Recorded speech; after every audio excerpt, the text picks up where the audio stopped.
समाचार ते समय सुन सी उठी अकुलाए,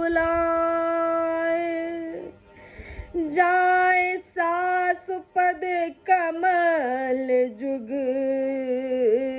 बंद बैठ सिरनाए। उसी समय ये समाचार सुनकर सीता जी उकला उठी और सास के पास जाकर उनके दोनों चरण कमलों की वंदना करके नीचा सिर करके बैठ गई और बोली, दीन शीस सास मृदुबानी। सास ने कोमल वाणी से आशीर्वाद दिया, अति सुकुमार देख अकुलानी। कि सीता जी को अत्यंत सुकुमारी देखकर व्याकुल हो उठी।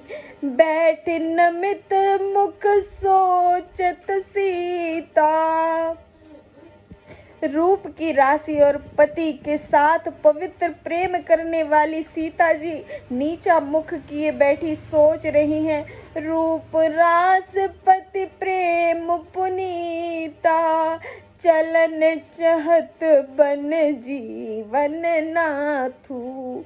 जीवन नाथ प्राणनाथ वन को चलना चाहते,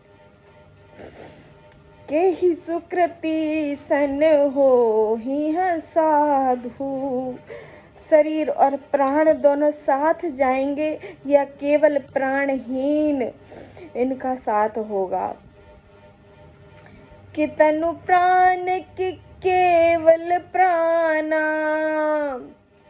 विधि कर तब कछु जाए न जाना। विधाता की करनी कुछ जानी नहीं जाती है।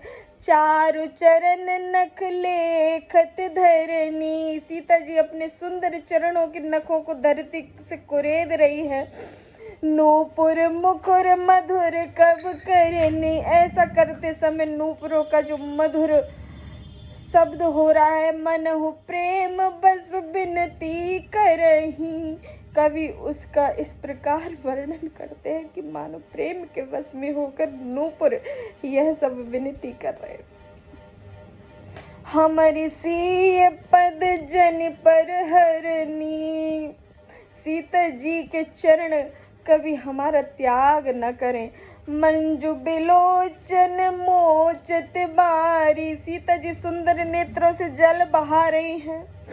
बोली देख राम महतारी। देख कर राम की मैया बोली, तात सुनहु सिय अति सुकुमारी है। तात सुनो, सीता अत्यंत ही सुकुमारी है। सास ससुर परिजन प्यारी। सास और ससुर कुटुंबी सभी की प्यारी है। पिता जनक भूपाल मनि ससुर भानु कुल भान।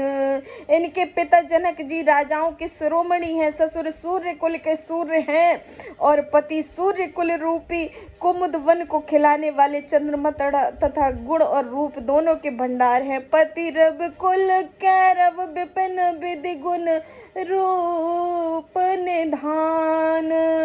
मैं पुण्य पुत्र बधू प्रिय पाई। फिर मैंने रूप की राशि सुंदर गुण और शील वाली प्यारी पुत्र वधू पाई है। रूप रास गुण शील सुहाई, नयन पुतर कर प्रीत बढ़ाई। राखे प्राण जनक ही लाई।